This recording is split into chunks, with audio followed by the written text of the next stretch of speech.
Et si le mercredi 12 août 2026 était le jour le plus important de la décennie?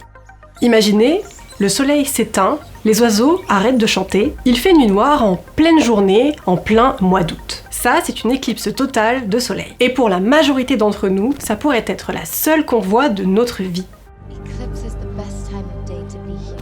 Ce spectacle va se produire juste à côté de la France, dans le nord de l'Espagne. En France, attention, l'éclipse sera spectaculaire, mais elle ne sera pas totale. Alors, est-ce que la différence mérite vraiment de prendre la voiture ou le train pour aller en Espagne? Et surtout, comment s'organiser pour ne pas rater ce phénomène? Oui, ça vaut le coup de voir cette éclipse parce que c'est l'événement d'une vie.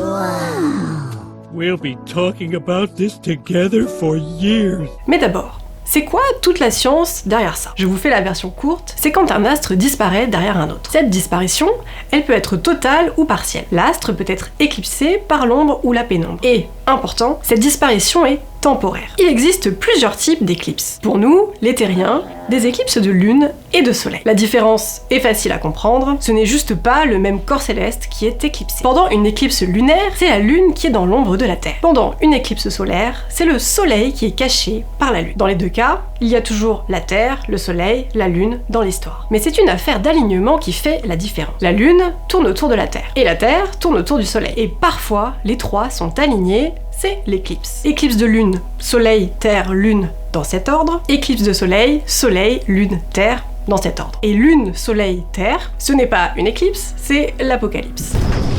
Sauf que toutes ces différentes éclipses ne sont pas aussi faciles à voir. L'éclipse de lune est plutôt facile à voir. Pour la voir, il suffit d'être du côté de la Terre, plongé dans la nuit, quand elle se produit. Et il n'y a pas besoin de protection, vos yeux suffisent. Et une bonne météo, bien sûr. Mais pour l'éclipse solaire, c'est une autre paire de manches. Non seulement il faut être du côté de la Terre où il fait jour, mais en plus, il faut se trouver dans l'ombre de la Lune, dans un corridor d'ombre très étroit. En plus, le spectacle dure moins longtemps. Et surtout, c'est très dangereux d'observer cette éclipse sans protection.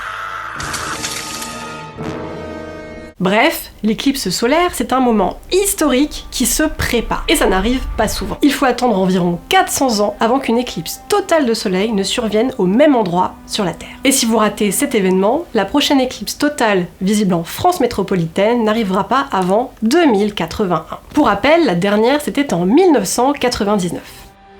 Donc 82 ans d'attente entre les deux événements. Le 3 septembre 2081, l'éclipse traversera le centre du pays, d'ouest en est, en passant notamment à Paris. Imaginez l'obscurité en plein jour en France métropolitaine. Donc, sauf si vous êtes très jeune ou particulièrement optimiste sur votre espérance de vie, le 12 août 2026 représente certainement l'une de vos meilleures chances de vivre ce spectacle sans traverser la planète. Alors, en vrai, là, je dois vous préciser une chose. Cette éclipse d'août 2026, c'est le début d'une série. Deux autres éclipses solaires seront visibles dans la région, près de la France, jusqu'en 2028. L'éclipse du 2 août 2027, une éclipse totale. L'éclipse du 26 janvier 2028, une éclipse annulaire. Donc techniquement, c'est vrai, l'éclipse du 12 août 2026 n'est pas la seule chance de votre vie de voir une éclipse solaire totale aussi près de la France. Mais regardez bien cette carte. Elle montre que les conditions sont vraiment idéales le 12 août 2026. Cette éclipse cumule deux avantages hyper intéressants. La bande de totalité, le fameux corridor dont je parlais, traverse le haut de l'Espagne au plus proche de la France. Ce n'est pas le cas de l'éclipse de 2027. Et puis l'éclipse de 2026 se produit en plein mois d'août. Ce n'est pas le cas de l'éclipse de 2028.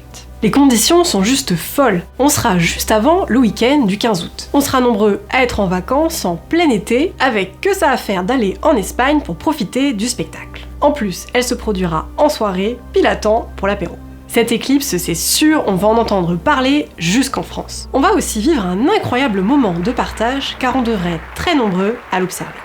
Ok, vous avez décidé d'y aller, mais concrètement, vous verrez quoi? Une éclipse solaire, ce n'est pas seulement un rond noir dans le ciel, c'est un bouleversement sur Terre. C'est une expérience visuelle, mais aussi sensorielle. L'éclairage diminue, subitement, c'est la nuit. Les oiseaux arrêtent de chanter, les animaux deviennent silencieux. C'est un moment incroyable. Et même en France, où on ne verra pas l'éclipse totale, on pourra sentir la différence. L'intégralité de l'éclipse du 12 août 2026 durera 4 heures et 23 minutes. Mais le moment de la totalité est beaucoup plus court que ça. Ça ne dure qu'une poignée de minutes. La durée précise dépend de l'endroit où l'on se trouve. Au large de l'Islande, elle dure 2 minutes et 18 secondes. En Espagne, aux Baléares, elle dure 1 minute et 36 secondes. Un peu plus longtemps à Léon, 1 minute et 44 secondes. Pour les scientifiques, ces quelques instants sont très précieux. Et lorsque la Lune masque complètement le Soleil, cela révèle quelque chose de fantastique, la couronne solaire. On peut la voir sans aucun autre masque que la Lune elle-même, c'est assez fou. La couronne solaire, c'est tout simplement l'atmosphère de l'étoile. C'est un endroit fascinant. C'est là que naissent des éruptions solaires, quand le Soleil libère brusquement une grande quantité d'énergie. Les scientifiques ont besoin d'étudier cette couronne solaire pour mieux comprendre et prédire les tempêtes solaires. Des tempêtes qui peuvent avoir un impact sur les satellites, les GPS et réseaux électriques terrestres. Mais le problème, c'est que cette couronne a une densité très faible. Elle est donc difficile à observer. Pour la voir, les scientifiques peuvent créer des éclipses artificielle, avec un masque qui cache le soleil devant le télescope, ou profiter d'une éclipse solaire naturelle. Pas besoin de masque, c'est la Lune qui fait le job.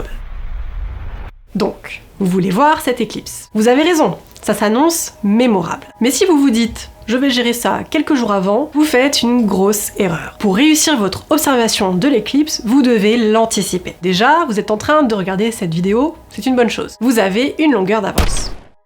Bon.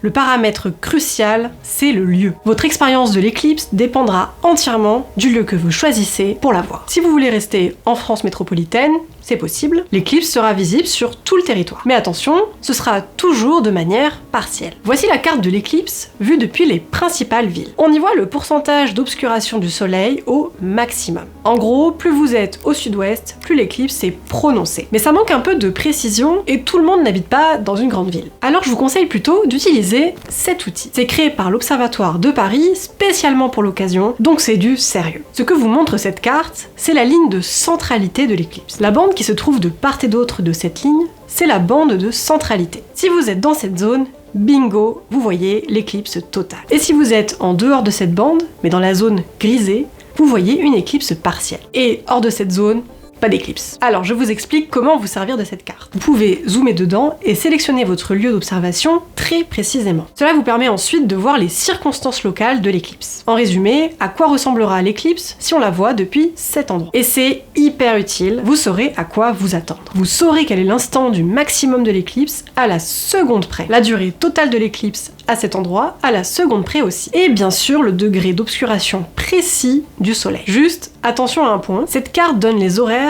en temps universel coordonné, le fameux UTC. Il faut ajouter 2 heures de plus pour obtenir l'heure en France métropolitaine. Autre sujet important, la météo. Vous pouvez avoir tout prévu pour regarder l'éclipse et ensuite un gros nuage gâche tout. Les conditions idéales, un ciel dégagé. S'il y a quelques nuages fins et légers, ce n'est pas optimal, mais ça peut passer. Le pire scénario, l'orage. Là, c'est quasi sûr, la fête est gâchée. Malheureusement, la météo c'est la partie la plus imprévisible. Alors, il n'y a qu'une chose à faire, attendre 3-4 jours avant le jour J. Là, on commencera à avoir une idée précise des conditions météo. Bon, et maintenant, le plus important pour votre sécurité, les lunettes d'éclipse. Et j'ai bien dit lunettes d'éclipse, pas de lunettes de soleil, pas de lunettes bricolées. Fine, I'll do it myself.